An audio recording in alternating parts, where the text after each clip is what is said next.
the Women Changing the World podcast, a podcast on a mission to bring you some of the most amazing women I know who are doing incredible things to generally make the world a better place.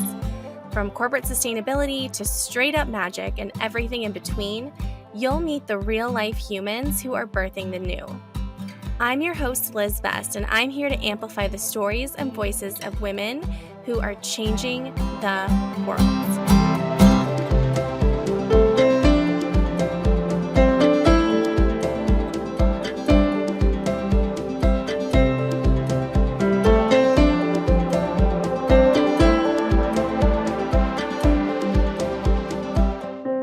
Hello, and welcome to a new episode of the Women Changing the World podcast. I am so excited to sit down today with Lara Birkes. She is the head of sustainability at Sonder.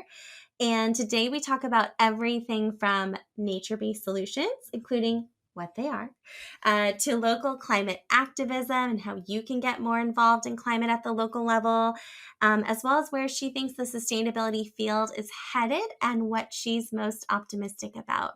I just know you're going to enjoy my conversation with Lara as much as I did.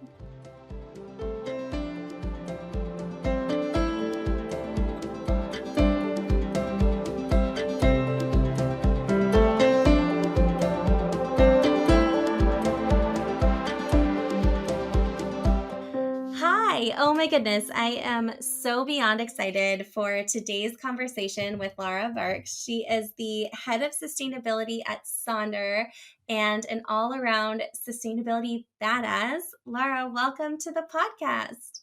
Oh, thanks so much for having me, Liz. I'm a big fan, and you have so many impressive change agents. I'm always inspired to listen in. Oh my gosh, thank you. Well, it's seriously a mutual admiration society over here. I know we have so much to talk about today. Maybe before we get into things, would you mind briefly introducing yourself to our listeners? Absolutely. So, Lara Birkes, I'm a sustainability professional. Been working in the space for, let's just say, a long time now. And my roles have ranged from public and private sector, both in the US and abroad. And now in our semi post COVID world, I find myself based in the rural Mountain West in Montana.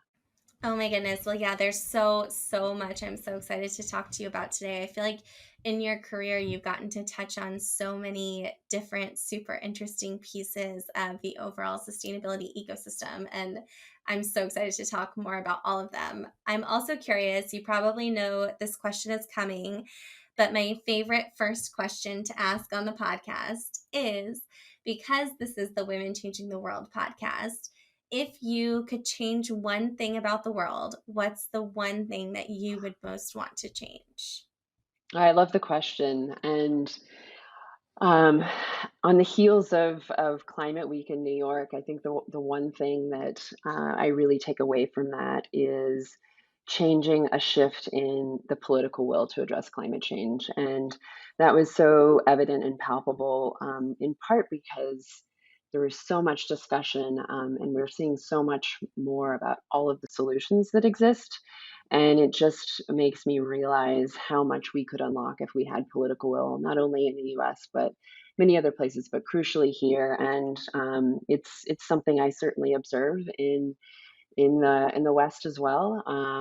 We were facing a lot of political headwinds, but at a national level, if we could orient towards solving these problems from a political perspective, I think it would really unlock so many of the solutions that exist.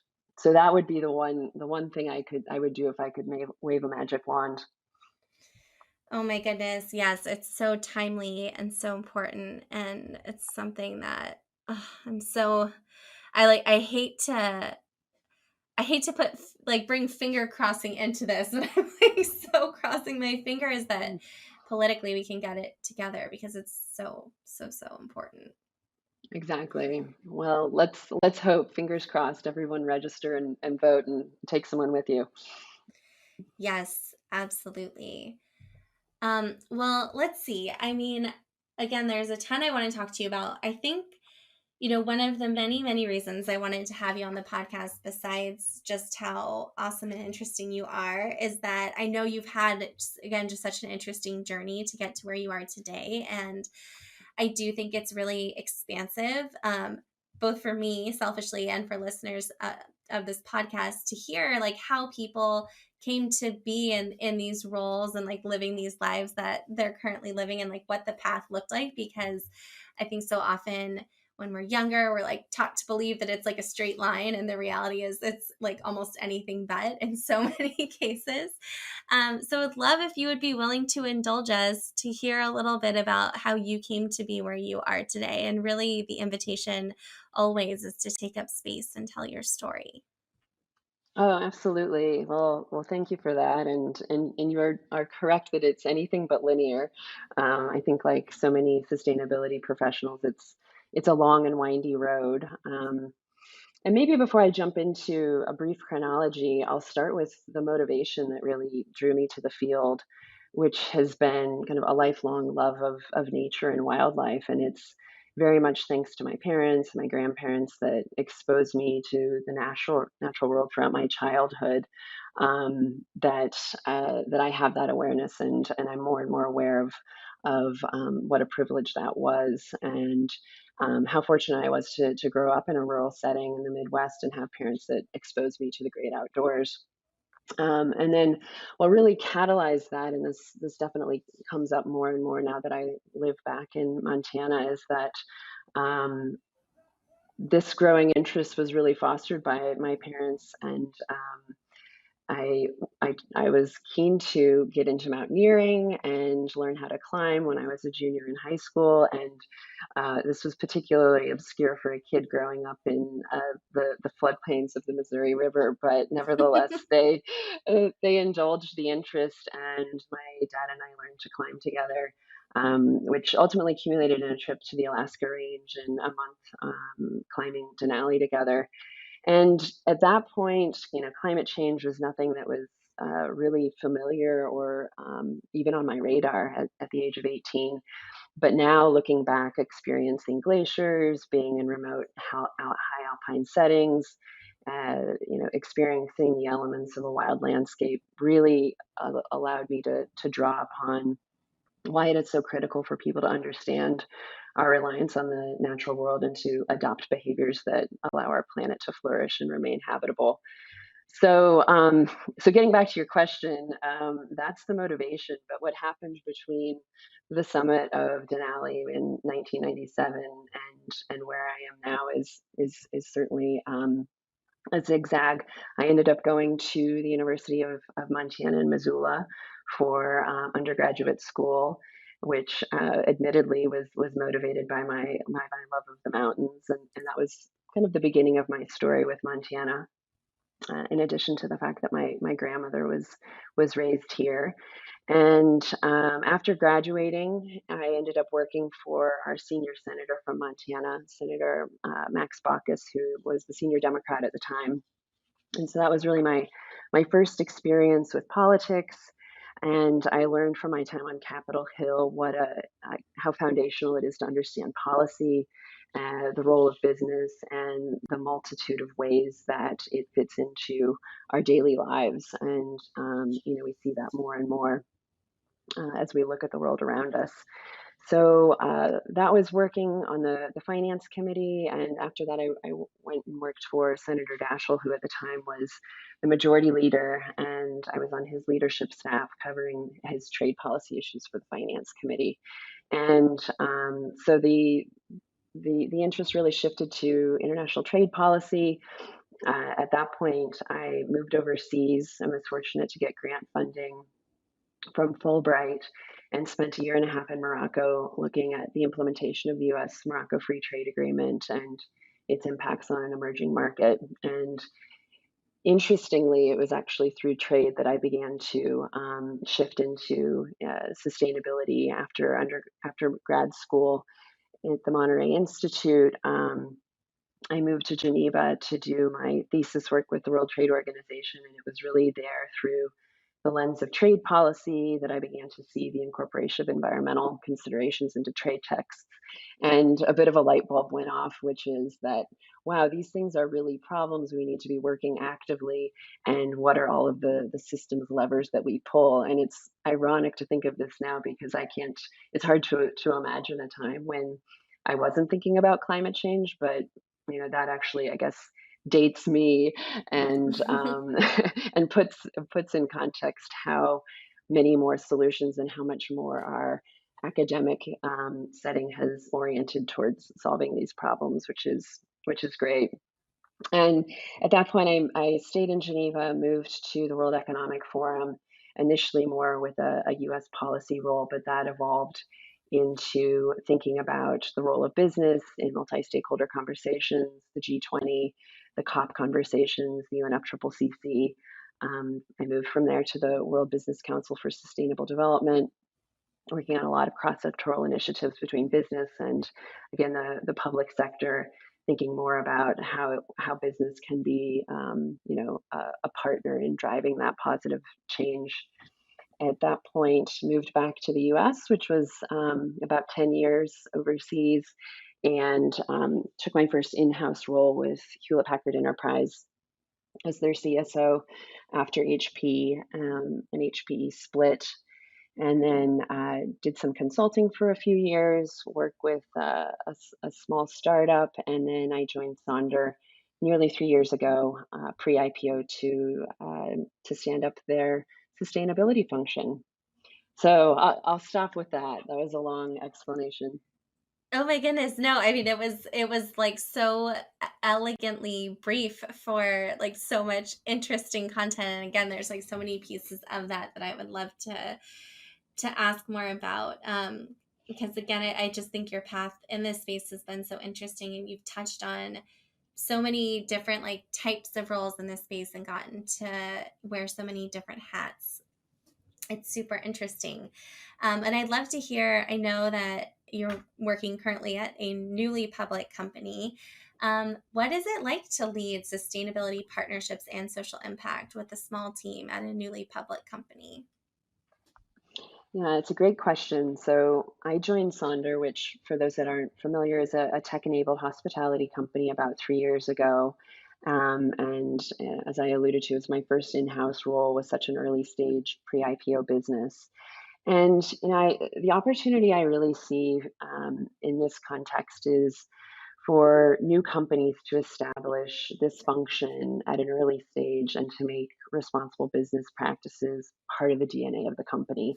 Not an afterthought, but to really incorporate sustainability as a strategy and an ingrained value proposition of the business. And I just know that so many of the issues that I worked on with large multinational companies were effectively adapting policies to be compliant with growing employee, investor, and consumer expectations. And now we have the benefit of understanding the direction that the world needs to go, that the world is expecting business to lead, frankly.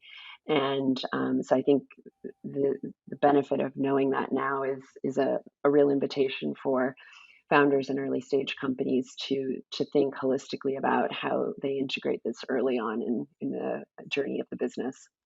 Totally. I think it's so interesting because having started my sustainability career working at, a massive corporation, I feel like in a lot of ways this idea of like a blank canvas sounds like the dream to a lot of people. And so totally think it's such an interesting perspective to have gotten to start before the company's even public and thinking about what this means. Yeah, and I hope that, I mean, in many ways, like the end goal, right, is to make our jobs obsolete. And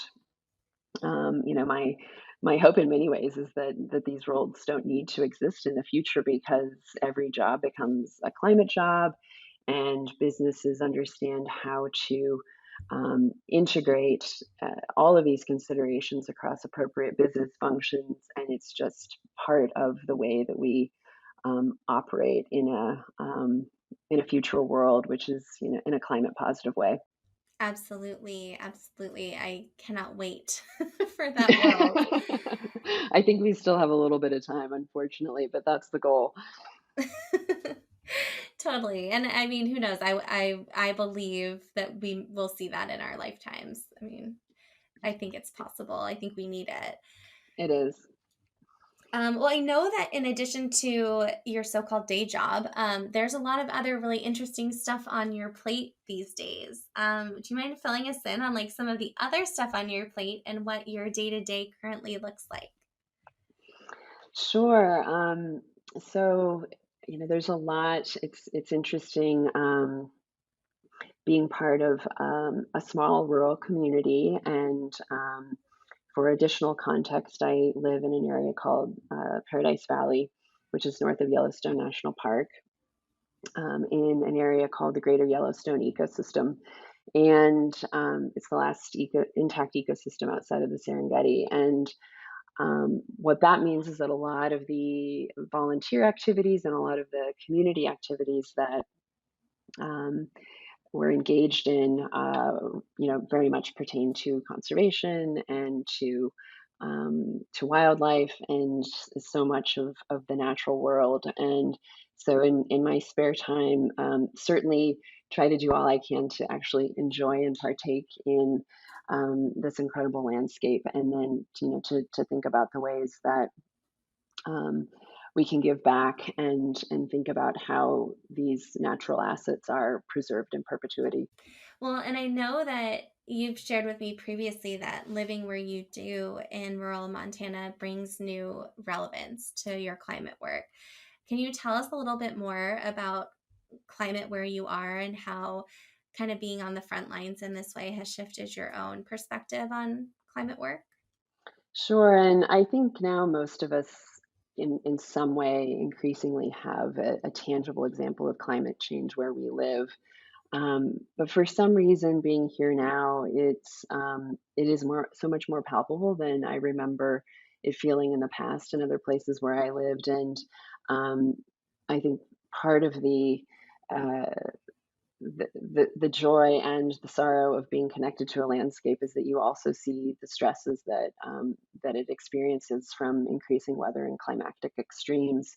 So just here in the last couple of years, we've had everything from extreme drought and wildfire to this year, massive flooding. And I know this is sadly not a original story, and that we see this globally now, but it's certainly been palpable here. And there are other ongoing examples, like the fact that warming temperatures are causing changes in the habitats for our wildlife, which impacts food sourcing, which is leading to more predator human conflict. So we enjoy the benefit of having apex predators living in the area, wolves, grizzly bears, and that as their food sources change, that increases this conflict. And so some other more tangential but very real impacts of climate change from a tourism perspective. As our winters become less cold. They're still pretty cold, but not as cold as they used to be. Oftentimes, there are parasites that are not killed that had been in the past. And in previous years, this has resulted in fish dying, which, economically speaking, results in loss of tourism. And Mm. we now see that there are rivers at a certain point that will close for parts of the day because the waters have warmed so much that the fish are stressed if there are boats or people fishing. So some very real life examples, to say nothing of air quality from wildfires and and the very practical impacts on one component of our local economy, which is farming and ranching, which is obviously heavily dependent on water and rainfall. So it's a very real issue, and I know many of us feel this in different ways, but it's certainly brought a new resonance to my work living here. Oh my goodness. I mean, I can only imagine. I think as you articulated, so many of us are. maybe not necessarily day to day living with the impacts of climate change, but are, month to month or year to year, season to season, witnessing, like, in a very visceral way, the impact of climate change in a way that I know for people who've been working in this space for a long time, it's like we saw this coming, but I don't know that we necessarily thought it would be here so soon. Yeah.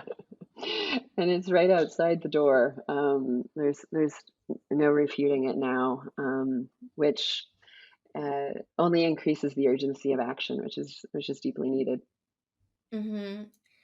Definitely. Well, and on that note, I know that a lot of the people who are in my world and who listen to this podcast are working on climate at some level, often at the global level or the international level, but may not necessarily know how to translate that into more local activism.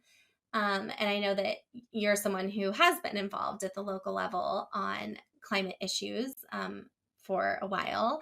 And I'm curious if you have any ideas or wisdom for people, I guess, who either want to get involved in climate action at their own community level, or potentially people who are listening who, for example, would love to be involved in local climate action in the Greater Yellowstone region or in other ecosystems that they care about.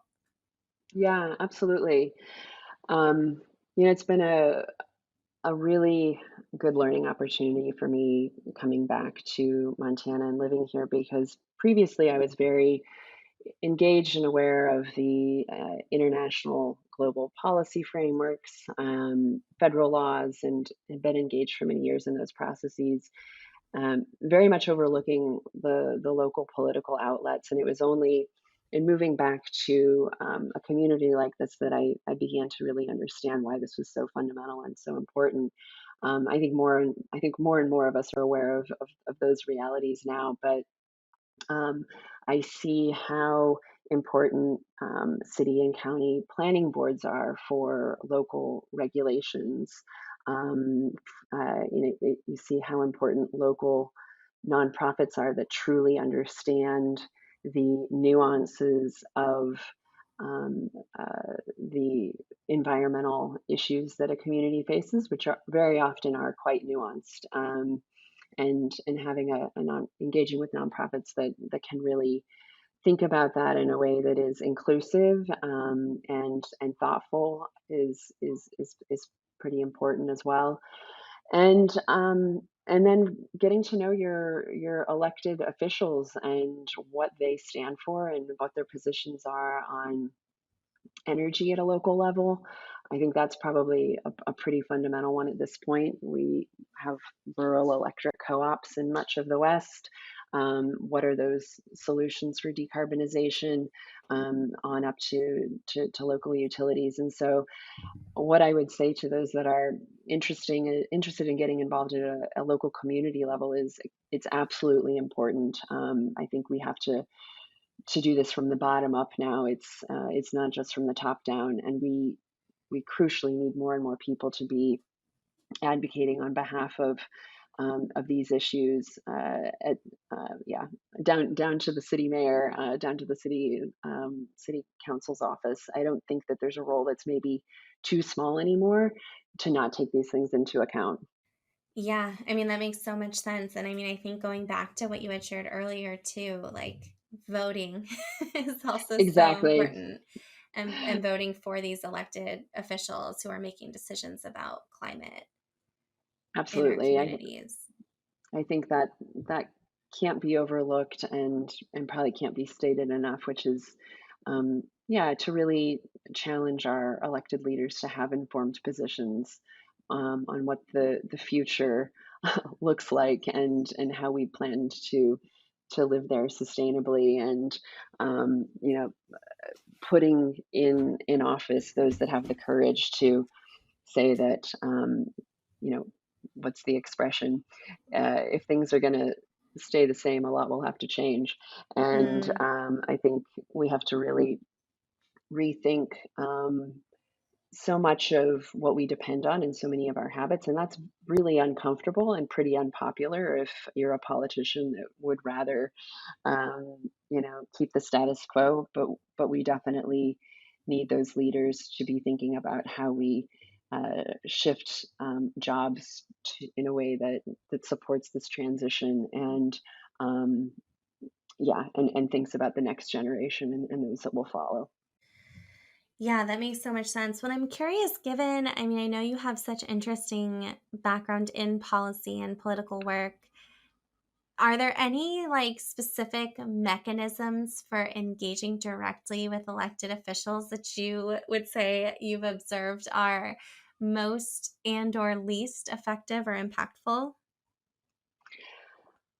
At a local level, I think it's really important to meet your officials, and that's definitely something that's much more accessible, I believe, in that context than it probably is at a federal, certainly in an international context. So I would encourage people to figure out who their representatives are, both in the House and the Senate, and to meet with them and to um, really understand their policies and go into a conversation with some questions about their positions and then hopefully how that individual can help them if they are in fact trying to either learn about this as a platform or advance certain initiatives. But I would really encourage people to actually go out and meet those individuals and get to know them and let them know that these are important to their electorate. I love that there's no substitute for face-to-face interaction and or I imagine Zoom face interaction. Exactly. It doesn't always work. I think more often than not, at least in my case, I have to say I'm not sure that it's uh, always changed minds. But I guess that's the other thing that's important is to speak up anyway. And Mhm. depending on where some of these listeners are, the political winds may be more favorable than others. But I still think it's important um, that our elected officials know that there is a contingency and a growing contingency that um, cares about climate action. Definitely, and I think there's no substitute for conveying that message quite like showing up. Exactly. Awesome. Well, I'd love to change topics a little bit because something else I know you're super passionate about that I find really interesting and exciting as we think about how our field is evolving is nature based solutions. So, first of all, for anyone who's listening who has maybe never heard of the idea of nature based solutions, what are they? So in simplest terms, nature based solutions involve working with nature to address the climate crisis and, by extension, improving human well being. So it's been really reassuring to see that finally nature and specifically biodiversity are being included as a robust means of addressing climate change. And for decades, understandably, the focus has been on fossil fuels and energy decarbonization, which is obviously deeply needed. But what we also need to consider is conservation and regenerative ecosystems that foster biodiversity. So, some specific examples of nature based solutions would be thinking about ways to protect riparian areas to ensure clean water or uh, fostering abundant landscapes that support native insects and pollinators and wildlife. What does it look like to conserve nature sinks? So, forests or above ground biomass sources, soils, grasslands, oceans. And then, where possible, adopting regenerative approaches to bring back what has been lost. So, really thinking about um, how we think about the world around us as a lifeline, which it is, but I don't know that we always consider how fundamental all of these components of a biosphere, of an ecosystem, are to our long term well being on the planet. And I find it so inspiring because maybe some of the sustainability professionals listening can relate to this, but so much of our work, I think, is dealing with regulations and spreadsheets and the infamous business case and the invisible gases in the atmosphere and nature-based solutions, particularly living where I live now, feel very tangible, and concrete in ways that our space isn't always as relatable. So that's something that I find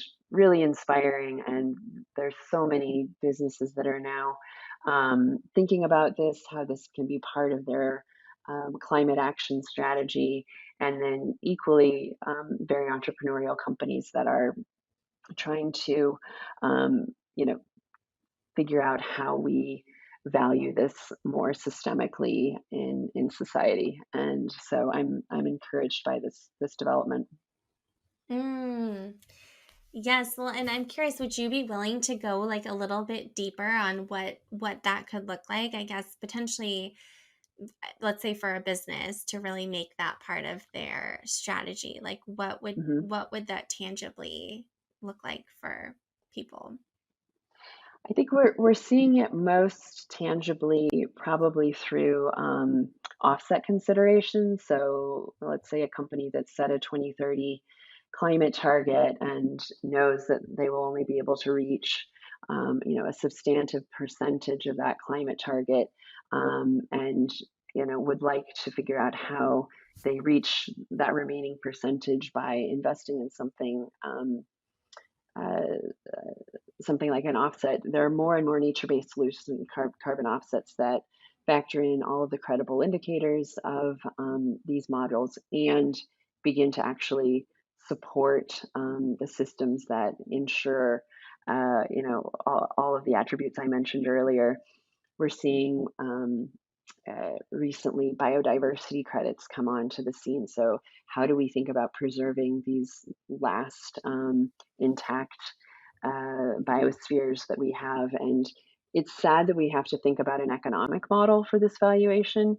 I wish that the intrinsic value of that was enough, but increasingly, I don't think it is. And so, those are a couple of tangible ways that I'm seeing businesses incorporate this through offsets. And my sense is that this is only going to grow exponentially, both in terms of the creativity and in the ways that the businesses are thinking about that, but perhaps even financial tools that allow individuals to invest in this preservation in a different way that's not purely philanthropic, but hopefully in the long run has some returns against it as well.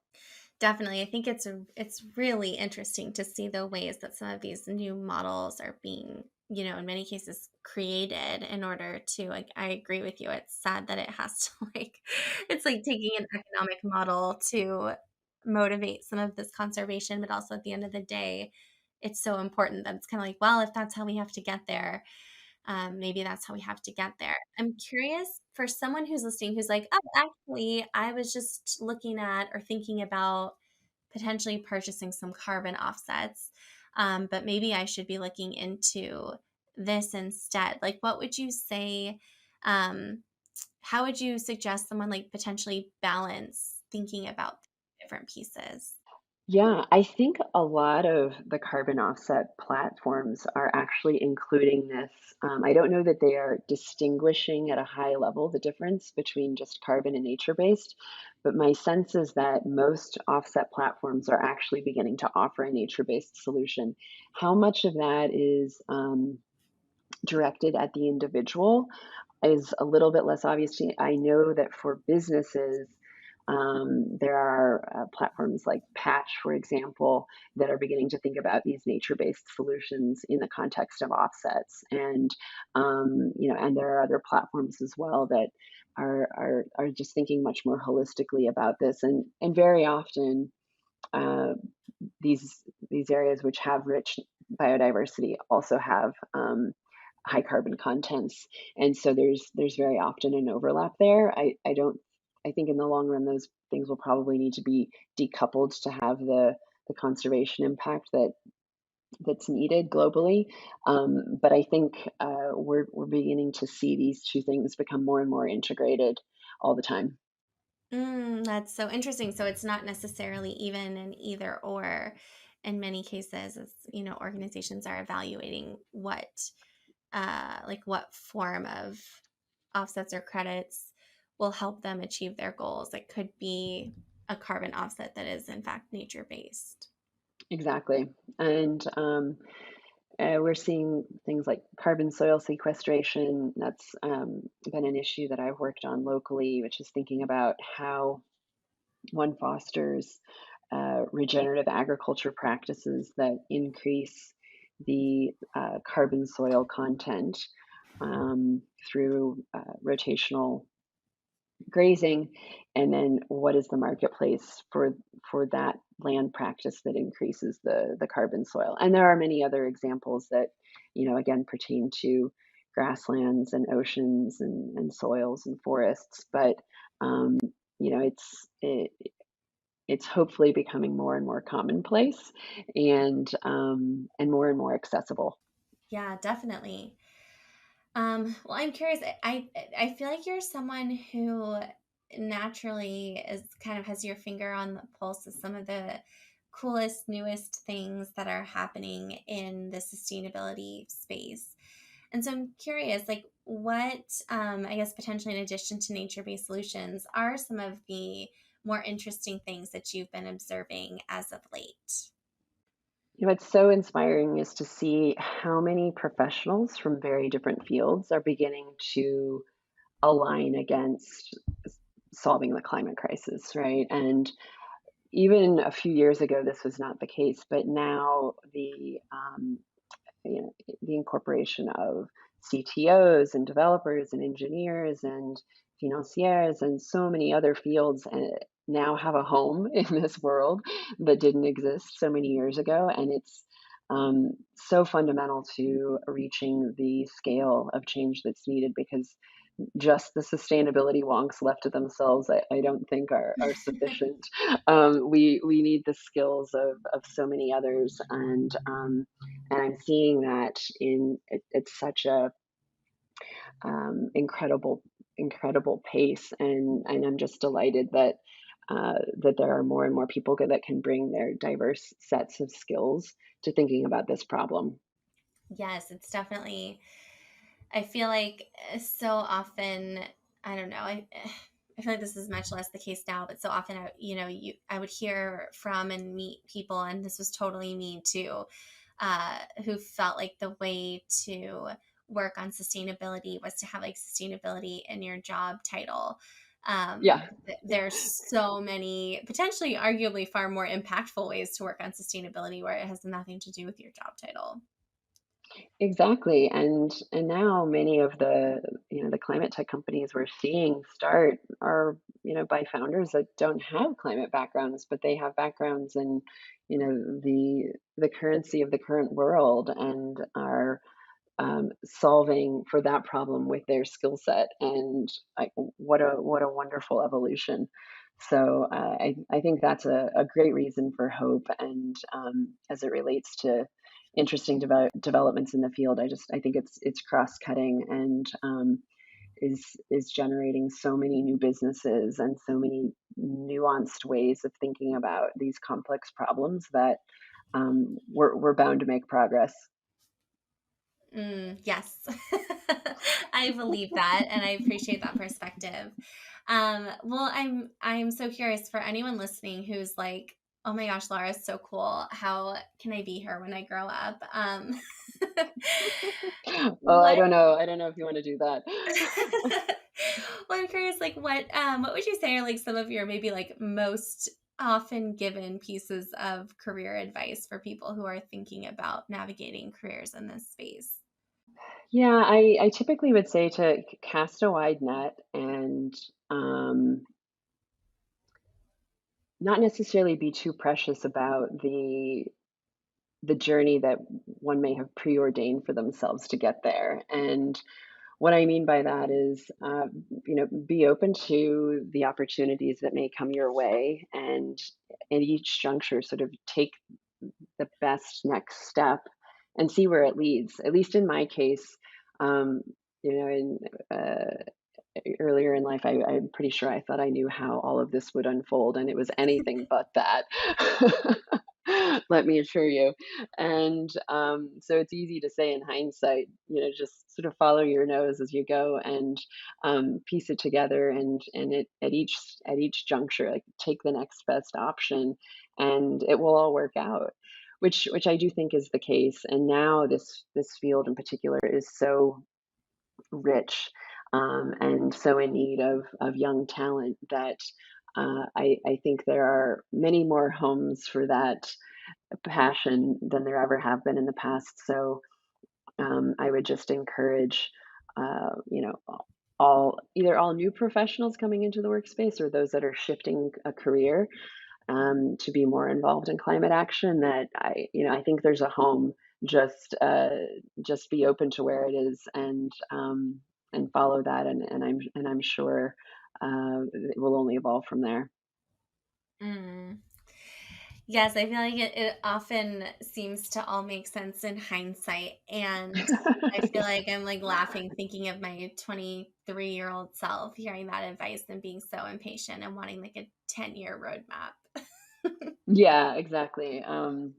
They're not bad, but it's sometimes we have to go go off the map a little bit to find our way. And yeah, I would just say that that's very often part of the journey, and not to be too afraid of deviating. Yes. Well, yeah, I couldn't agree more. It's like the roadmap's not bad, but it's often cute. Yeah, they're more guidelines than specific directions.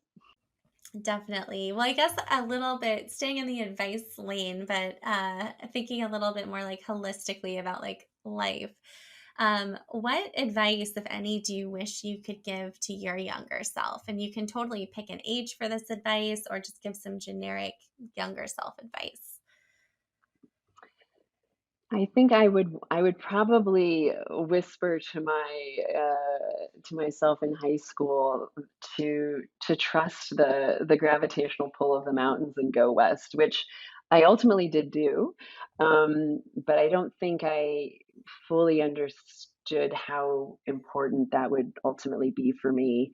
As I alluded to earlier, this has really been like pretty foundational in um, my relationship and exposure to nature, which is fundamental to the work that I do now. And so much of that was based in being in the mountains, being in the West, and I'm so grateful for that. And at the time, I probably thought it was a curiosity and just a maybe a passing interest, but it has become completely fundamental to so much of um, what I do. And the mountains, became and still are my respite. And I think for all sustainability professionals, you have to have that. You have to have some place you can go to renew your energy and be connected to the reason why we do this work.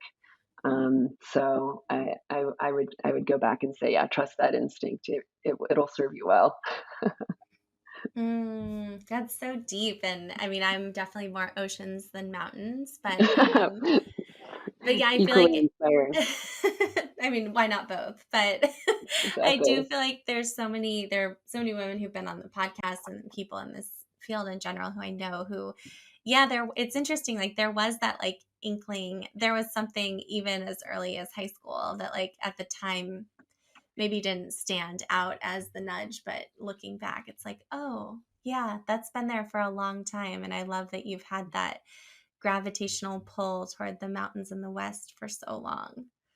Yeah, no, I feel fortunate to have that grounding. Well, I'm curious. I know you've listened to the podcast, so you probably know this question is coming. But I'm obsessed with an inspirational post-it note, by which I mean I'm obsessed with many inspirational post-it notes.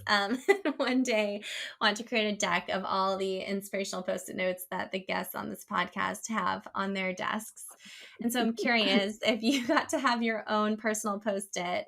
What's your current favorite post-it sized piece of inspiration? Yeah, so I look forward to a copy of the book when you compile it. That would definitely be a wonderful source of inspiration. So one that I think may apply to a lot of us in this space is um, reference, if the goals are within our lifetime, they probably aren't big enough. And Mm. so I do think about that a lot because the work we do probably isn't we may not see the impacts of all of that, but the groundwork we put in place now is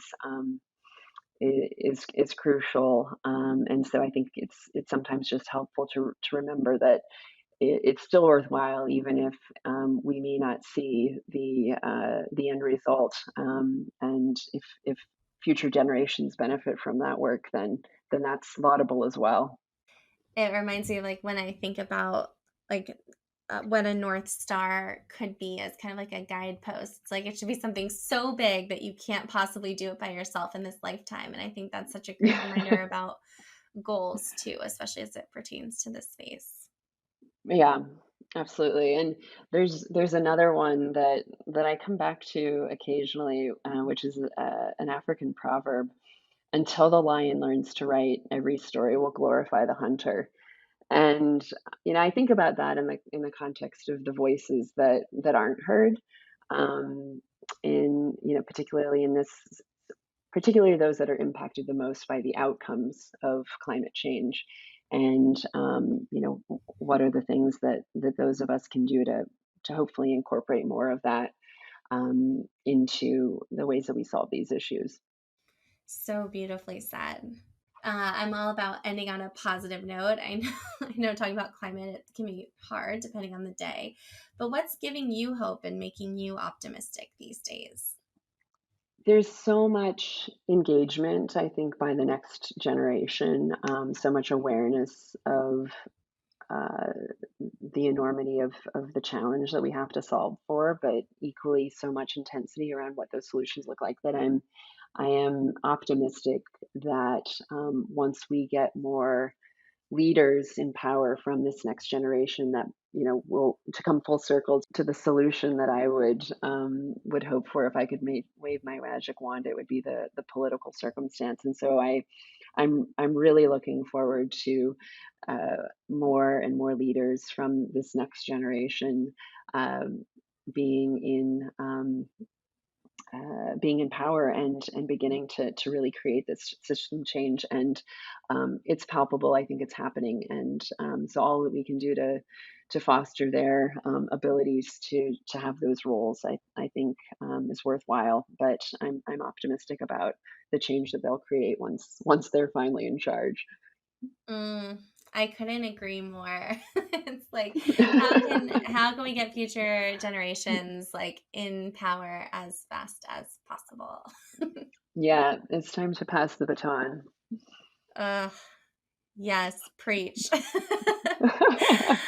Well, for people who are listening and who love you as much as I do and want to find and Aw. follow and keep up with you, where's the best place for them to do that? I would say LinkedIn. That's probably I'm not terribly active on social media, but LinkedIn is probably the best place to find me. Amazing. Well, we'll be sure to include a link to that in the show notes for anyone who wants to keep up with everything that you're thinking and sharing.